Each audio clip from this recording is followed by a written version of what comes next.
Assignment तुम लोगों को दिया गया था, वही हमारा जो फर्स्ट असाइनमेंट था। हमारे पास 17 स्टूडेंट ने उसे सबमिट कर दिया है। 39 स्टूडेंट जो हैं अभी वो रिमेनिंग है। तो कल तुम्हारी सर वो भी मैं लास्ट कर रहा डेट था, थोड़ा नेटवर्क इश्यूज आ रहा था गूगल क्लासरूम पे, बस ईमेल पे कर दिया था। गूगल क्लासरूम के ऊपर जब भी अभी कल कल तक का टाइम है तुम्हारे पास। कल मॉर्निंग 10 बजे तक इसे सबमिट कर देना, ठीक है। Okay sir sir. मैंने आपको मेल किया था मैंने। मेल मत करो, क्योंकि मेल से क्या है वो पीछे चला जाएगा, मेल में रिकॉर्ड नहीं रह पाएगा। जो तुम लोग गूगल क्लासरूम का जो लिंक प्रोवाइड हुआ है, सबको मेल आया होगा, उसी के ऊपर अपना असाइनमेंट सबमिट कर दो। तो उसी के नीचे अटैचमेंट लगा के कराए तो हो क्या होगा सबमिट? क्या नाम है तुम्हारा? नेहा।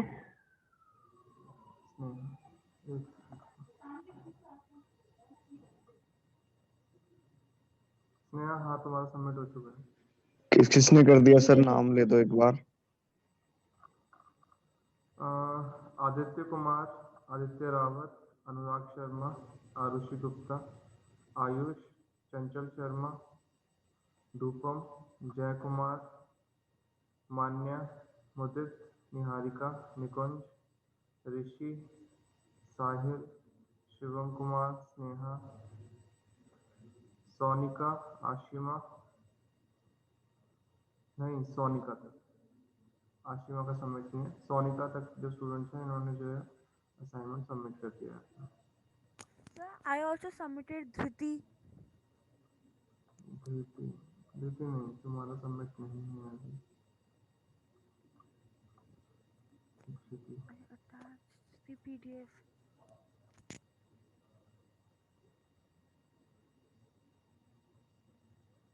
नहीं, धृति तुम्हारा असाइनमेंट सबमिट नहीं।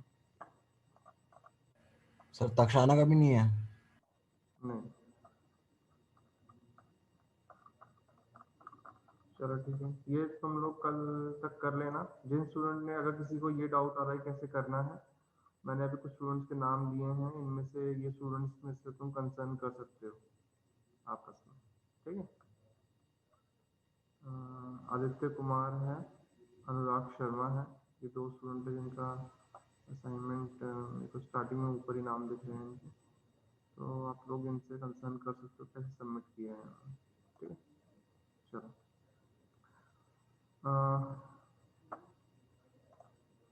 लास्ट क्लास में हमने क्या पढ़ा था, कोई बताएगा मुझे?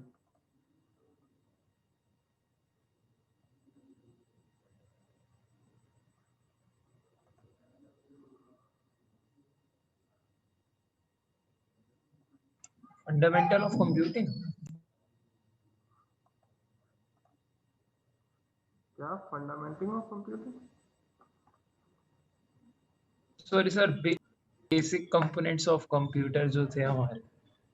हाँ, लास्ट क्लास में जो था हमने अपने जो है क्लासिफिकेशंस ऑफ कंप्यूटर्स पढ़ा था। उससे पहले हमने जनरेशंस पढ़ा था। कोई बताएगा what is the classification of computers? Sir नए वाले बता रहे हैं, पुराने वाले? नए वाले कौन से हैं, पुराने वाले कौन से हैं? तो माइक्रो सर आपने कंप्यूटर्स जो पिछली हम बार यूज कहा करते था। हैं, मिनी कंप्यूटर जो आपने बताया था स्कूल्स वगैरह में यूज होते हैं। One by one hand raise कर सकते हो, उसके बाद स्टार्ट करेंगे। सर सुपर कंप्यूटर्स होते हैं सर, वो सबसे पावरफुल और सबसे एक्सपेंसिव और फास्टेस्ट होते हैं सर। फिर मेन फ्रेम कंप्यूटर्स होते हैं, वो लार्ज स्केल कंप्यूटर्स होते हैं। पर सुपर कंप्यूटर्स है वो स्मॉल होते हैं, मतलब ज़्यादा उनमें डम टर्मिनल्स होते हैं और इंटेलिजेंट टर्मिनल्स होते हैं सर। उसके बाद आते हैं मिनी कंप्यूटर सर, वो स्मॉल होते हैं और मेन फ्रेम से भी स्लो होते हैं और सर्वर्स बनाने के लिए यूज़ हो जाते हैं वो। And then sir microcomputers आते हैं जो हमारे पीसीज और लैपटॉप्स वगैरह होते हैं सर, उनको माइक्रो कंप्यूटर्स में आते हैं। गुड। कार्तिक गुप्ता बी। ये सर सुपर कंप्यूटर्स सबसे ज़्यादा पावरफुल कंप्यूटर्स होते हैं, तो बहुत कॉस्टली होते हैं और सर मतलब थाउजेंड वर्क स्टेशन लिंक कर सकते हैं एक सुपर कंप्यूटर से। कहाँ सर पे उसके यूज होता है बाद जो सुपर कंप्यूटर काफी सॉरी सर, तो सुपर कंप्यूटर सर एप्लीकेशंस? जैसे बहुत बड़ी ऑर्गेनाइजेशन जैसे सर नासा हो गई, इसरो हो गई, और मतलब जिनके थाउजेंड वर्क स्टेशन सेम जगह कनेक्ट करने हो।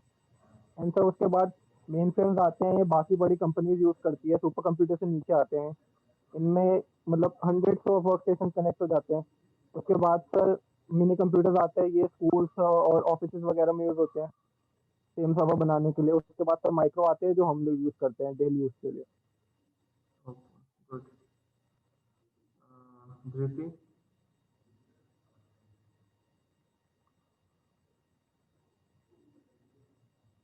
So there are classified four main types of computers. Supercomputers, which are the most fastest ones, and they are the most expensive ones. They are used for weather forecasting, nuclear energy research, and basically for research purposes. Then comes mainframe computers. They are used as servers on World Wide Web. They are also very expensive, but less expensive than supercomputers, and they need a very high maintenance. Then comes mini computers, which are used as servers in network environments like hospitals, schools, businesses, government offices, etc. Then comes mini computers, which are also four types. Microcomputers. Microcomputers are those computers which we use, like desktops, laptops, and then comes network computers and workstations.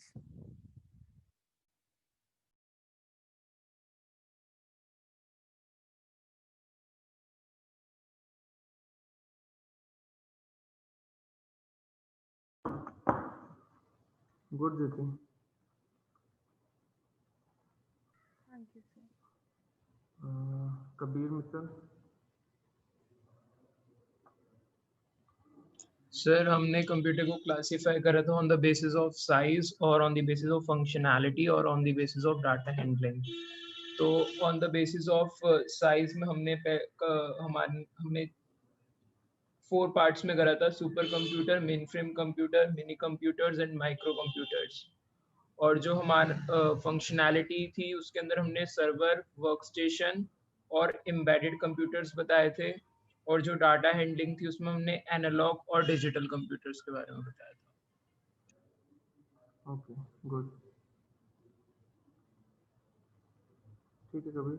Almost जो बाकी students हैं जो नहीं थे, जो students ने अभी discuss किया है, सबको ओवरव्यू मिल गया होगा उसका कि हमने लास्ट क्लास में क्या डिस्कस किया था।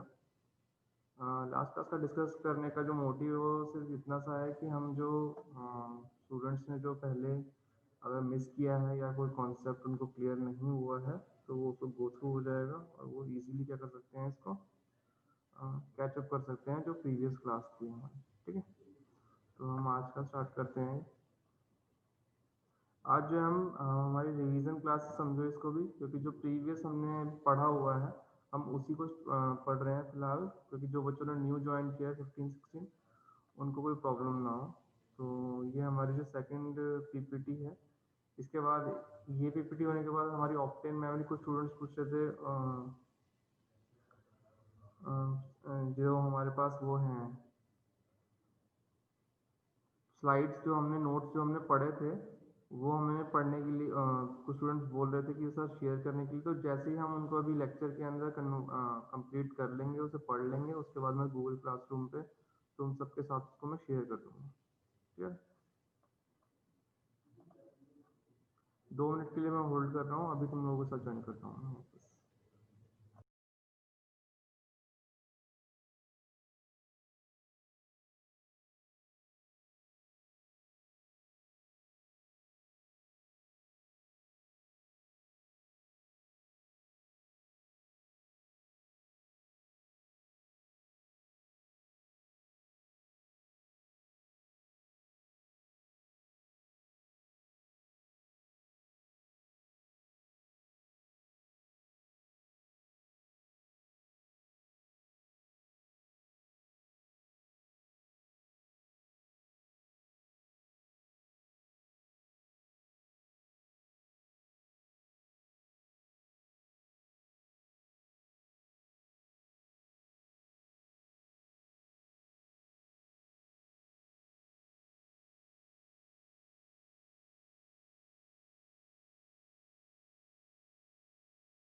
या स्टूडेंट लास्ट क्लास में हमने जो डिस्कस किया था वो हमने जो है बेसिक कंप्यूटर के जनरेशन्स के बारे में और क्लासिफिकेशंस ऑफ कंप्यूटर के बारे में पढ़ा था।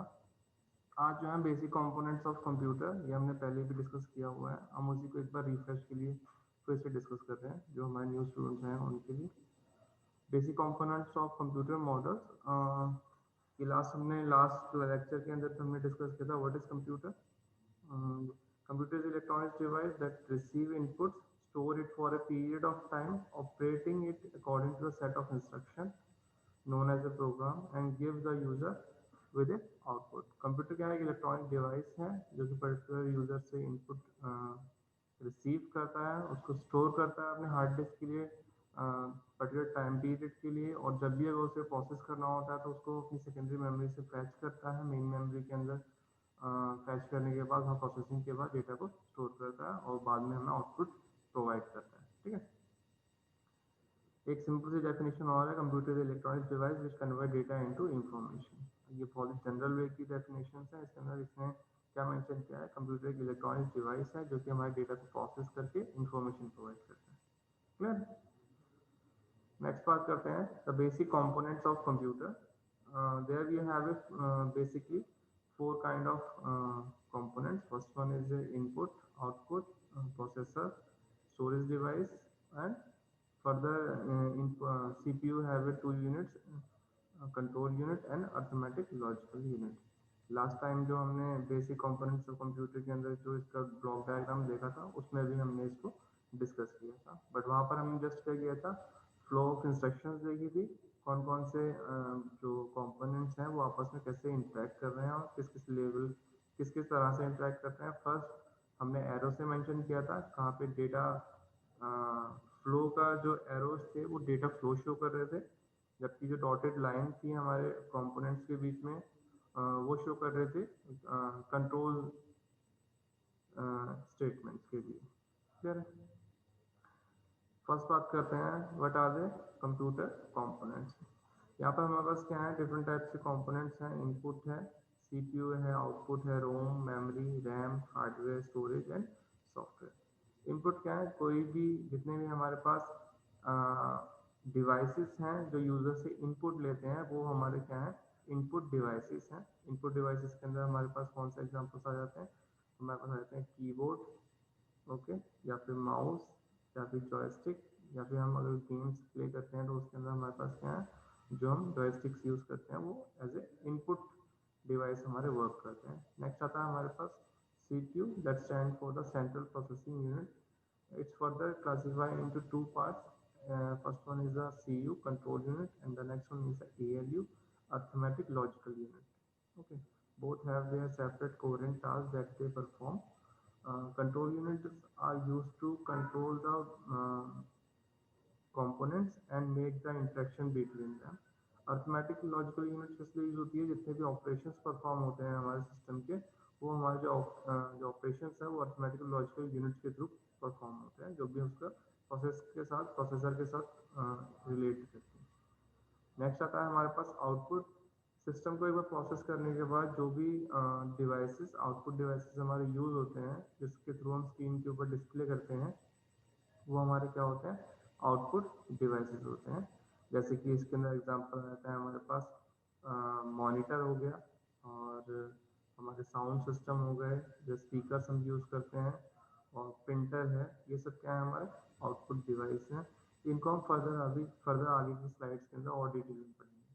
ठीक, रोम क्या होता है, हमारी रीड ओनली मेमोरी। इसको जो है रीड ओनली मेमोरी क्यों कहा जाता है, क्योंकि हम इसको री राइट नहीं कर सकते हैं, इसको एक बार राइट किया जाता है वो भी डेवलपर के through.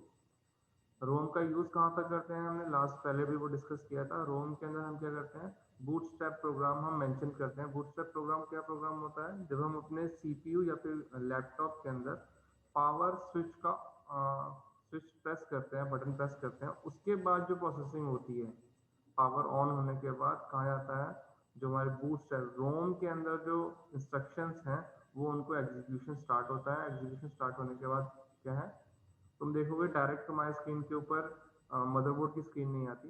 Computer start button press होने के बाद कुछ टाइम का टाइम लेता है, उसके बाद वो एग्जीक्यूशन स्टार्ट होने के बाद क्या होता है, मदरबोर्ड की स्क्रीन आती है। मदरबोर्ड की स्क्रीन आने के बाद क्या होता है, मदरबोर्ड की स्क्रीन के टाइम पे वो जो बूटिंग डिवाइस है वो सिलेक्ट करता है, जहाँ पे वो बूट एग्जीक्यूशन स्टार्ट होता है, और उसके बाद में क्या होता है, तुम्हारा जो ऑपरेटिंग सिस्टम है उसका एग्जीक्यूशन स्टार्ट होता है।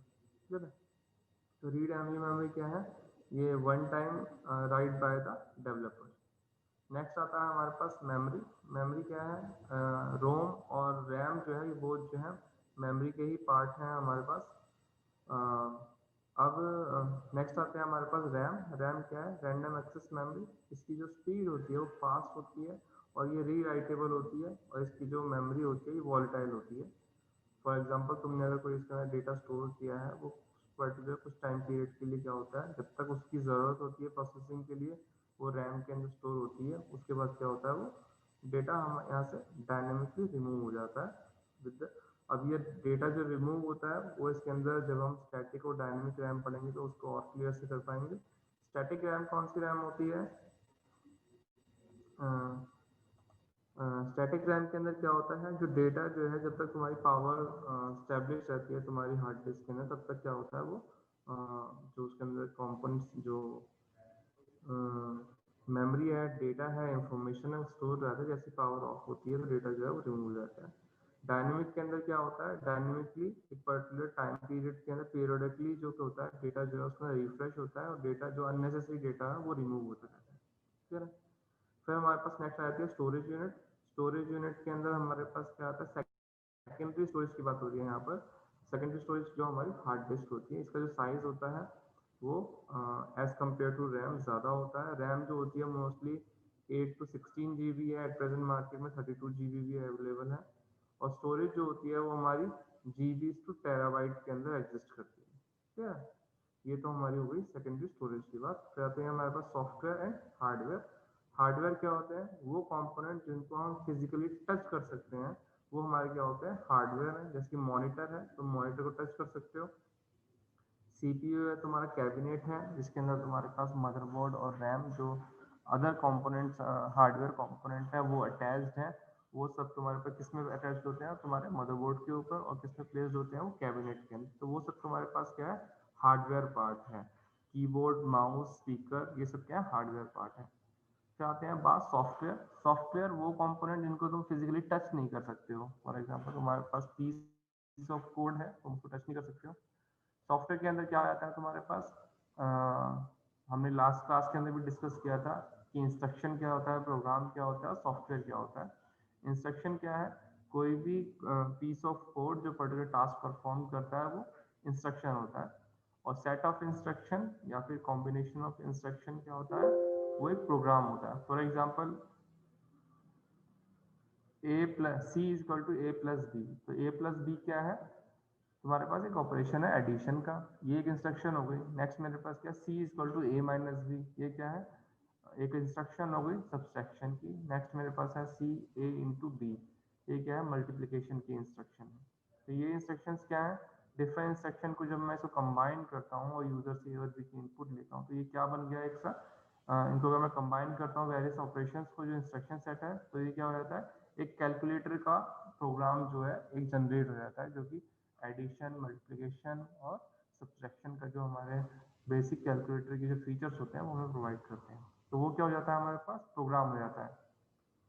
उसी प्रोग्राम के साथ अगर मैं उसकी यूज़र मैनुअल दूँ कि मेरा जो ये प्रोग्राम है ये A की जो वैल्यू है 10 डिजिट्स की वैल्यू को ही इनपुट ले सकता है, 10 के ऊपर अगर इसके अंदर ऐड करोगे तो ये इनसफिशिएंट है उसे प्रोसेस करने के लिए। ठीक है, अगर तुम यूज़र मैनुअल, उसकी यूज़र मैनुअल के अंदर दो चीज़ें आती हैं, सॉफ्टवेयर रिक्वायरमेंट और हार्डवेयर रिक्वायरमेंट। हार्डवेयर रिक्वायरमेंट के अंदर क्या आता है, अगर मान लो कोई अगर कैलकुलेटर की बात करो तो वहाँ पर कोई हार्डवेयर रिक्वायरमेंट जो सिस्टम एक कैलकुलेटर की रिक्वायरमेंट होती है, हम उसको मेंशन करते हैं। बट हार्डवेयर रिक्वायरमेंट के पॉइंट ऑफ व्यू से क्या है, हमारे पास बेसिक क्या आ जाता है, हमारे पास पेंटियम या फिर जो बेसिक बिल्कुल पेंटियम कोर प्रोसेसर, और या फिर एट प्रेजेंट की बात करूँ 5th जनरेशन i3 प्रोसेसर जो है हमारा, वो बेसिक रिक्वायरमेंट होती है किसी भी सॉफ्टवेयर को एग्जीक्यूट करने के लिए, तो हम वो उसके अंदर मेंशन करते हैं। ठीक है ना, नेक्स्ट चलते हैं। टिपिकल पीसी हार्डवेयर जो पर्सनल कंप्यूटर है उसके अंदर हार्डवेयर के अंदर क्या रहता है हमारे पास monitor, motherboard, CPU, RAM, memory, expansion card, power supply, CD ROM, hardware, keyboard and mouse, जो कि हमने अभी डिस्कस किया था और लास्ट टाइम जो है हमने अपनी लैब के अंदर क्या किया था उसको देखा भी था। ठीक है, एक बात और मैं तुम लोगों से इस बार डिस्कस करने वाला था कि इस बार की जो तुम्हारी लैब है वो वेडनेसडे को जो तुम्हारी ईटी की लैब है उसके साथ स्वैप हो रही है। फ्राइडे को मैं बिजी हूँ तो उसको मैं वेडनेसडे को लूँगा ईटी की लैब के साथ में। क्लियर है? तो जो तुम्हारी ईटी की लैब है वो तुम्हारी फ्राइडे को प्लेस हो जाएगी इसकी जगह पे। तो कोशिश करना अपनी जो लैब फाइल है वो परसों तक तुम्हारी कंप्लीट हो जाए। सर 13 की तो छुट्टी है ना शायद। 13 को क्या है? 14 की होगी, लोहड़ी है। हाँ, लोहड़ी की छुट्टी शायद ना हो, मकर संक्रांति की छुट्टी होती है। बाकी देखते हैं जो नोटिस आएगा उसके अकॉर्डिंग हम देख लेंगे उसको। और सर 16 की तो छुट्टी है ना, 16 तारीख की। हाँ 16 की छुट्टी होगी सैटरडे की। हाँ ठीक है, तुम्हारा जो लैब का जो पीरियड है वो फ्राइडे को शिफ्ट हो चुका है, तो 15 को होती है तुम्हारी लैब में। क्लियर है? चलो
हेलो, आवाज आ रही सबको?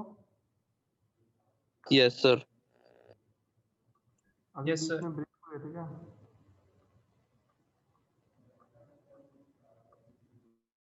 चलो ठीक है, सॉफ्टवेयर है हमारे पास। नेक्स्ट जो है सॉफ्टवेयर भी हमारे पास फर्दर क्लासिफाइड है। एक हमारे पास सिस्टम एप्लीकेशंस होती हैं, सिस्टम सॉफ्टवेयर्स होते हैं, और अदर जो है एप्लीकेशंस आती हैं हमारे पास। जैसे कि हमारे पास क्या है, सिस्टम सॉफ्टवेयर्स के अंदर आते हैं ऑपरेटिंग सिस्टम, जो कि सिस्टम सॉफ्टवेयर के अंदर सिर्फ ऑपरेटिंग सिस्टम नहीं आते, वो सॉफ्टवेयर भी आते हैं जो कि तुम्हारे हार्डवेयर के साथ कोऑर्डिनेट करके उनको वर्किंग मोड के अंदर लेके आते हैं। जैसे कि ऑपरेटिंग सिस्टम है, ऑपरेटिंग सिस्टम क्या है, तुम्हारे ओवरऑल जो कंप्यूटर के जो हार्डवेयर कंपोनेंट है उनके साथ क्या करता है, रिलेट करता है। बट ऑपरेटिंग सिस्टम के साथ भी फॉर एग्जांपल तुम्हारे पास मदरबोर्ड है, पर्टिकुलर किसी इंटेल का मदरबोर्ड नहीं है, किसी और का, इंटेल के साथ क्या है, इंटेल कॉन्फ़िगर हो जाता है तुम्हारे ऑपरेटिंग सिस्टम के साथ। एट प्रेजेंट विंडो 10 क्या करता है, तुम्हारे जितने भी कंपोनेंट्स हैं उनके अकॉर्डिंग जो उनके टूल्स हैं, जो उनके पैचेस हैं, उनको इंस्टॉल कर लेता है। तुम्हें एडिशनल कोई सॉफ्टवेयर इंस्टॉल नहीं करना पड़ता है। बट कुछ केसेस के अंदर, फॉर एग्जांपल तुमने अगर एडिशनल ग्राफिक कार्ड इंस्टॉल किया है अपने ऑपरेटिंग सिस्टम को इंस्टॉल करने के बाद में, तो तुम्हें क्या करना पड़ता है, फॉर एग्जांपल तुम्हारे पास NVIDIA ग्राफिक कार्ड है, तुमने उसे इंसर्ट किया है, तो ग्राफिक कार्ड इंसर्ट करने के बाद तुम्हें उसके लिए क्या है, जो NVIDIA का जो एप्लीकेशन है, जो सिस्टम सॉफ्टवेयर, तुम्हें वो इंस्टॉल करना पड़ता है एडिशनली। ठीक है, उससे क्या होता है, तुम्हारा जो सिस्टम है उसको एक तो दो उसके एडवांटेज दो होते हैं। एक तो तुम्हारे सिस्टम के साथ जो उनकी कॉन्फ़िगरेशन होती है वो और बेटर वे के अंदर होती है, प्लस NVIDIA तुम्हें क्या करता है, एक GUI प्रोवाइड करता है, ग्राफिकल यूजर इंटरफेस, जिसके थ्रू तुम उसकी सेटिंग्स को चेंज कर सकते हो, मॉडिफाई कर सकते हो अपनी रिक्वायरमेंट के अकॉर्डिंग। अब क्वेश्चन आता है मॉडिफाई क्या कर सकते हो, फॉर एग्जांपल तुम्हारी स्क्रीन का रेजोल्यूशन है 1600 इंटू 800 या 900, बट तुम्हारा जो मदरबोर्ड है वो बाय डिफॉल्ट किसको फॉलो करता है, 1200 इंटू 800, तो तुम उसके अकॉर्डिंग उनकी जो स्क्रीन रेजोल्यूशन है उसको तुम क्या कर सकते हो, मॉडिफाई कर सकते हो NVIDIA के GUI के बेसिस के ऊपर, या फिर तुम्हारे ऑपरेटिंग सिस्टम के अंदर भी स्क्रीन कॉन्फ़िगरेशन के अंदर ये ऑप्शन अवेलेबल होता है। ठीक है, ये बात होती है सिस्टम एप्लीकेशन सिस्टम सॉफ्टवेयर के लिए। ऑपरेटिंग सिस्टम जो है हमारा सिस्टम सॉफ्टवेयर है, इसके अंदर मैक का विंडोज़ आता है, एप्पल के OS आते हैं एक्स। माइक्रोसॉफ्ट ऑफिस के अंदर हमारे पास क्या है, डिफरेंट वर्जन्स हैं, जैसे कि हमारे पास हैं विंडो विस्टा थी, XP है, विंडो 10 8, ये हमारे पास क्या है प्रीवियस वर्जन्स हैं। इसके साथ ही हमारे पास क्या है मैक जो है एप्पल कंपनी के जो मैकबुक हैं उनके लिए जो OS हैं वो सब अवेलेबल है। उसके बाद हमारे पास आते हैं एप्लीकेशंस के अंदर क्या आते हैं, वो एप्लीकेशन जो तुम्हारे विंडोज़ एनवायरनमेंट के अंदर वर्क करते हैं। ठीक है, जैसे माइक्रोसॉफ्ट ऑफिस है, ये हमारे पास क्या है, एक सिस्टम एप्लीकेशन है जो कि विंडोज़ ऑपरेटिंग सिस्टम के ऊपर वर्क करता है। अगर मेरे पास मान लो मेरे पास एक ऑपरेटिंग सिस्टम मैं यूज़ कर रहा हूँ लाइनक्स, तो लाइनक्स के अंदर क्या माइक्रोसॉफ्ट ऑफिस को मैं इंस्टॉल कर सकता हूँ? नहीं, वो उसके साथ क्या है कंपैटिबल नहीं है, तो मैं उसको नहीं यूज़ कर सकता हूँ। तो इसके बेसिस पे हमको क्या नॉलेज क्या मिली, इसके बेसिस पे हमें ये नॉलेज मिली कि ये जो है ये एप्लीकेशन सॉफ्टवेयर है, या फिर जो कि हमारे किसी भी एनवायरनमेंट के अंदर वर्क करता है। अगर मुझे लाइनक्स या फिर विंडोज़ या फिर मैक का जो OS है इन सबको इंस्टॉल करना, तो क्या मुझे उसके लिए कोई एनवायरनमेंट चाहिए? नहीं, मुझे उनके लिए एनवायरनमेंट नहीं चाहिए, मुझे उनके लिए क्या चाहिए, हार्डवेयर कंपोनेंट चाहिए जो उसके रिक्वायरमेंट को फुलफिल करते हैं। ठीक है, अगर मुझे अपने विंडोज़ के अंदर मैं उसे इंस्टॉल करने जा रहा हूँ और उसके अंदर रैम जो है सफिशिएंट नहीं है, फॉर एग्जांपल 1 GB रैम है या 512 MB की रैम लगा रखी है और मैं उसके अंदर विंडो 10 इंस्टॉल करने की कोशिश करूँ, तो क्या होगा, वो मे बी इंस्टॉल हो जाए। अगर नहीं होती है तो क्या होगा, या तो वो नहीं होगी, या होगी तो बहुत ही स्लो रिस्पॉन्स करेगी। तो ये क्या है, मुझे ऑपरेटिंग सिस्टम इंस्टॉल करने के लिए हार्डवेयर कंपोनेंट की ज़रूरत होती है। ठीक है, जबकि एप्लीकेशन सॉफ्टवेयर के लिए मुझे क्या करना होता है, मुझे विंडोज़ एनवायरनमेंट की ज़रूरत होती है। जैसे कि अभी इसके अंदर माइक्रोसॉफ्ट ऑफिस है, वो क्या है, विंडोज़ बेस्ड एक एप्लीकेशन है हमारे पास।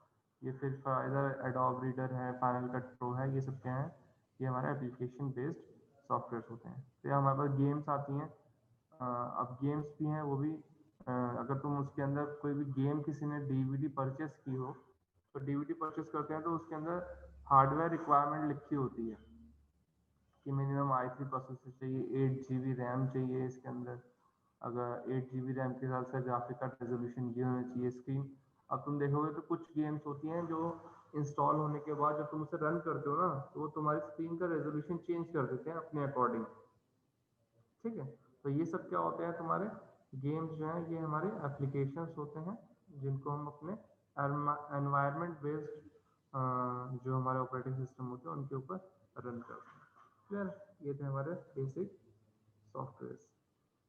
नेक्स्ट आता है हमारे पास हार्डवेयर कंपोनेंट, जिसको हमने क्या बात करी थी, हार्डवेयर कंपोनेंट को हमने लास्ट टाइम डिवाइस मैनेजमेंट के अंदर जाके क्या किया था, हमने चेक किया था, जिसको हम अभी एक बार देख लेंगे। तुम लोगों की अभी जो है क्लास जो है वो ऑफ होगी, तो उसके बाद इसे रीज्वाइन कर लेना। कितने स्टूडेंट प्रेजेंट है? 50 स्टूडेंट्स हैं। मैं तुम लोगों के साथ अटेंडेंस लिंक शेयर कर देता हूँ, अपनी अटेंडेंस मार्क कर दूँ।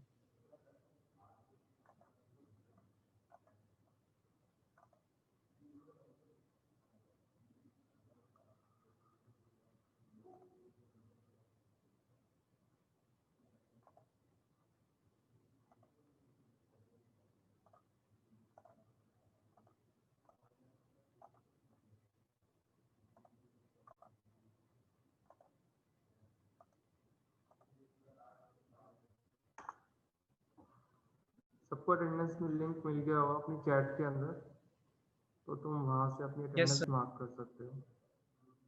2 मिनट का टाइम है, उसके बाद हम रीज्वाइन करेंगे इसके अंदर और आगे फर्दर कंटिन्यू करेंगे जहाँ पे हम पढ़ रहे हैं।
सर मैंने 9 को एफओसी क्लास ली थी पर मेरी वहाँ प्रेजेंट नहीं लगी हुई है।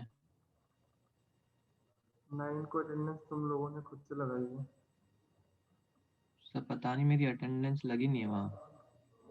रोल नंबर बताओ अपना, नाम बताओ। Sir Manish. Serial number? Serial number 55। Okay.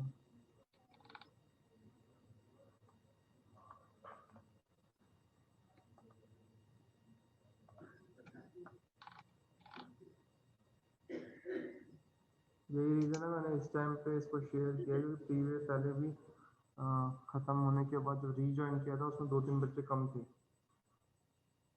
तो अभी 50 स्टूडेंट्स हैं। तो जिशान, सर मेरे में एरर आ रहा है, आप लगा दीजिए अटेंडेंस। शोएब अहमद। नाम बताओ। शोएब अहमद। सीरियल नंबर बताओ मुझे अपना।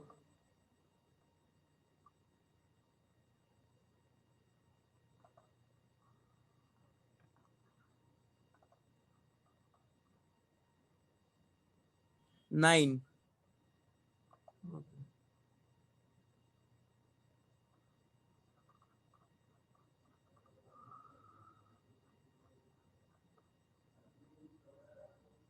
और कोई स्टूडेंट है जिसको कोई प्रॉब्लम आ रही हो अटेंडेंस मार्क करने में?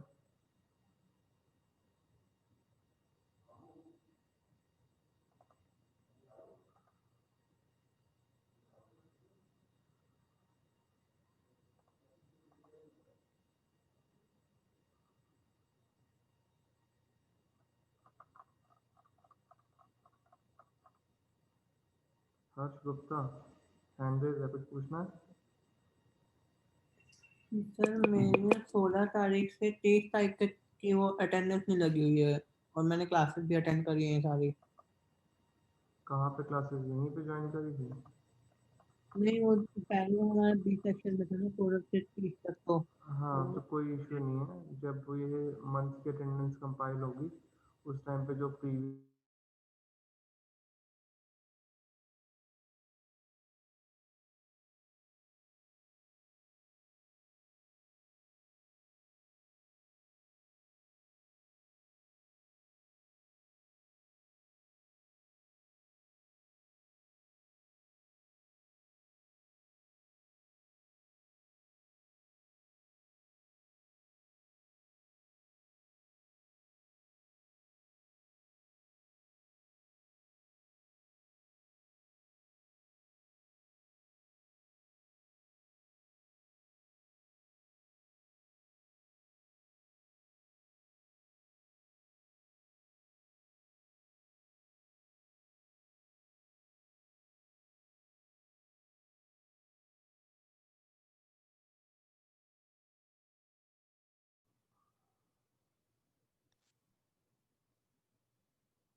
कोई 2 स्टूडेंट है जिनकी अटेंडेंस अभी मार्क नहीं हुई है?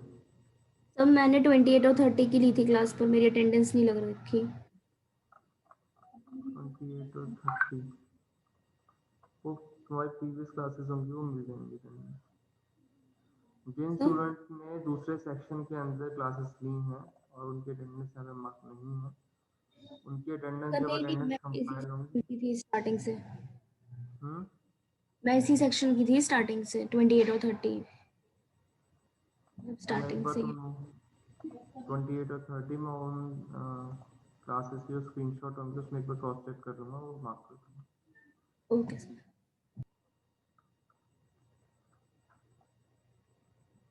आकांक्षा? सर मैंने 7 और 8 को क्लास ली थी, मेरी अटेंडेंस मार्क नहीं है। देखो अगर बाद में अगर तुम्हें मैं अभी जैसे ये 5 मिनट में पूरा टाइम दे रखा है, अगर मुझे बाद में बोलो तो मेरे पास क्रॉस चेक करने के लिए कुछ नहीं है, तो मैं बाद में अटेंडेंस मार्क नहीं कर सकता हूँ। तो अगर तुम्हारे मान लो आज अभी एट प्रेजेंट है 48 बच्चे हैं जिनकी अटेंडेंस जो है मार्क है, वो अभी भी 2 स्टूडेंट हैं जिनकी अटेंडेंस मार्क नहीं है। आज तुम बोलोगे तो मैं मार्क कर सकता हूँ, प्रीवियस वालों को मैं मार्क नहीं कर सकता, ठीक है। अभी जब से जो प्रीवियस क्लासेस जब तुम्हारे साथ ये ग्रुप अटेंडेंस शीट शेयर नहीं हो रही थी, उन डेट्स की मेरे पास स्क्रीनशॉट्स हैं, तो मैं क्रॉस चेक कर सकता हूँ। तो बेटर है कि अपनी एक बार अटेंडेंस का जो लिंक होता है वो क्लास खत्म होने के बाद तुरंत एक बार चेक कर लिया करो, ताकि तुम्हारा अटेंडेंस मार्क भी, ये लिंक जो है अवेलेबल रहता है तुम लोगों के पास। तुम एडिट नहीं कर सकते। अगर किसी को इश्यू लगता है कि हाँ मेरी अटेंडेंस मार्क नहीं है, रह गई है, तो मुझे पर्सनल व्हाट्सएप मैसेज कर सकता है।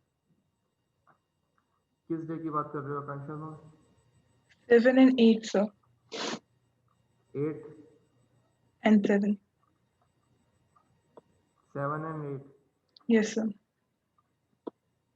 तो तुम्हें 7 और 8 के अंदर 8 को तुम्हें देखा नहीं, 7 की अटेंडेंस नहीं लगी है तुम्हारी? yes sir 8 डेट so को वो जब तो तुमने आपने ली थी ना, आपने 9 को शुरू किया है।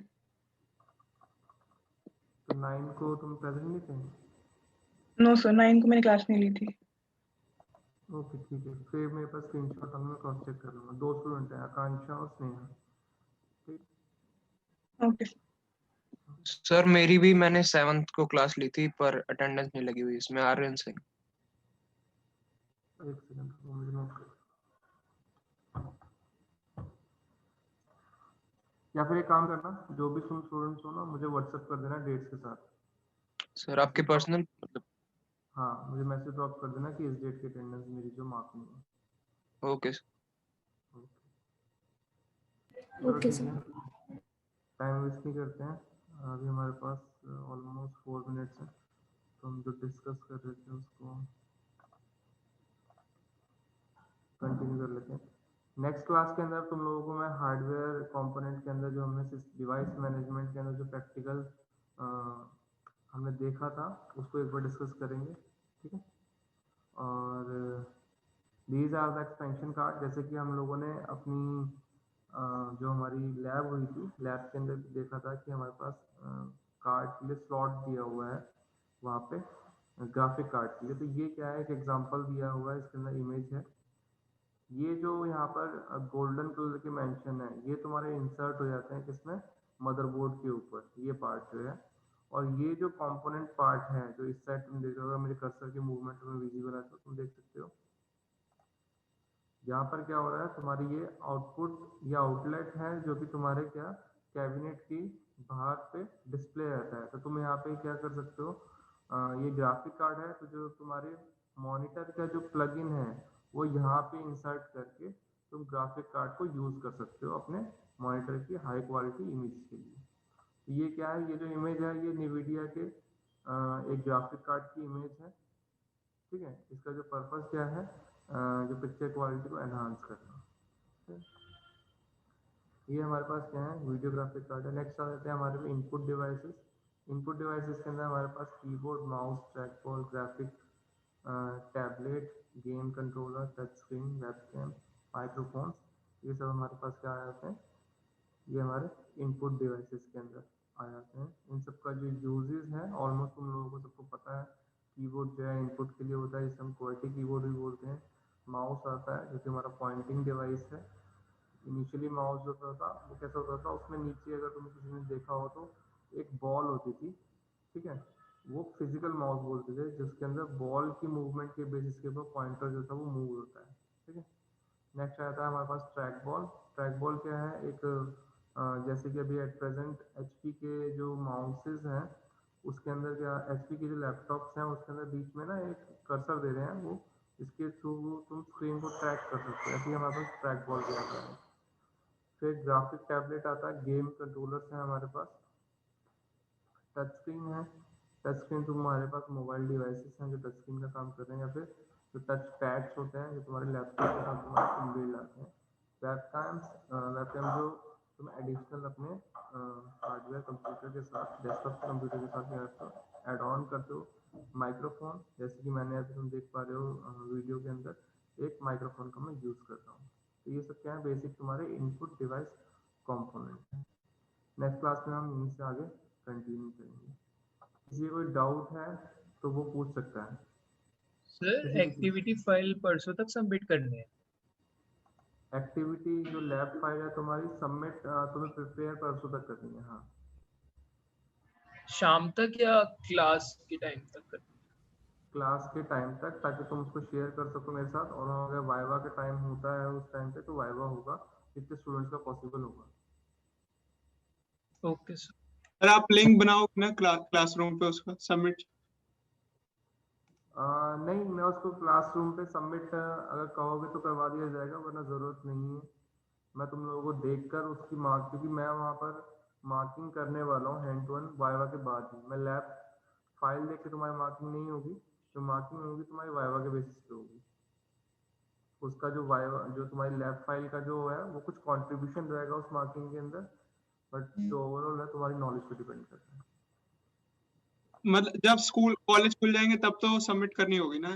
यस, बिल्कुल। Okay sir. अभी मतलब सब पीडीएफ बना के कहीं सबमिट नहीं करनी ना, अभी सिंपल वाइवा होगा। पीडीएफ बना के उसे अपने सिस्टम पे सेव कर लेना, जब वाइवा होगा उस टाइम पे स्क्रीन शेयर करके मुझे डिस्प्ले कर देना। Okay sir. Sir activity file तो सबमिट होगी बाद में जब कॉलेज ओपन होगा, एंड असाइनमेंट भी सबमिट होगा क्या? एक्टिविटी फाइल किसकी बात कर रहे हो? एक तुम्हारा एक्टिविटी लैब अलग चीज, लैब लैब फाइल सबमिट तुम्हारी जो है लैब कॉलेज से सबमिट होगी, प्लस असाइनमेंट भी सबमिट होंगे तुम्हारे। Okay sir. ठीक है, तो उन सबको ध्यान से संभाल के रखो, ज़्यादा बेटर है। सर असाइनमेंट मेल करना होगा? असाइनमेंट तुम लोगों को गूगल क्लासरूम का एक लिंक गया हुआ है, उसके ऊपर, उस लिंक के ऊपर तुम्हें अपलोड करना है अपना असाइनमेंट। Okay sir. लीव कर दो सर। यस, तो ये थैंक यू। एक्सपेरिमेंट के बेसिस पे होगा ना? काफी तुम्हारी आवाज़ क्लियर नहीं आई मुझे, बोलो।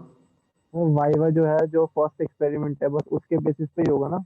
यस, जो फर्स्ट एक्सपेरिमेंट है उसके बेसिस के ऊपर, और जो अभी तक हमने क्लास में पढ़ा है वो। Okay. Okay, thank you everyone.